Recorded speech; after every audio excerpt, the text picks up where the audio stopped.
নমস্কার, প্রিয়া অফিসিয়াল চ্যানেলে আপনাদের সবাইকে স্বাগত জানাই। কিছুদিন আগে আমরা চলে গিয়েছিলাম মায়াপুরে ইস্কন মন্দিরে।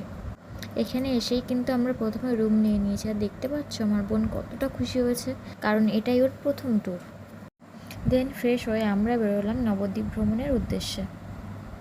যাওয়ার পথে দেখতে পেলাম ভাগীরথী ও জলঙ্গি নদীর মিলনস্থল, অর্থাৎ দুটি জলে উপস্থিতি একই সাথে বিদ্যমান রয়েছে। দেন আমরা পৌঁছে গিয়েছিলাম আমাদের প্রথম গন্তব্যে, অর্থাৎ শ্রীকৃষ্ণ চৈতন্য মিশনের রাধারানী মন্দিরে। আর এখানেই কিন্তু রয়েছে গুপ্ত বৃন্দাবন, যেটা মাটির নিচে অবস্থিত।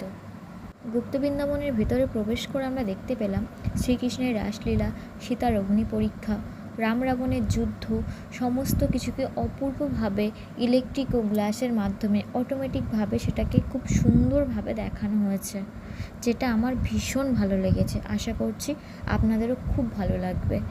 গুপ্ত বৃন্দাবন দর্শন করে আমরা চলে গিয়েছিলাম আমাদের পরবর্তী গন্তব্যে।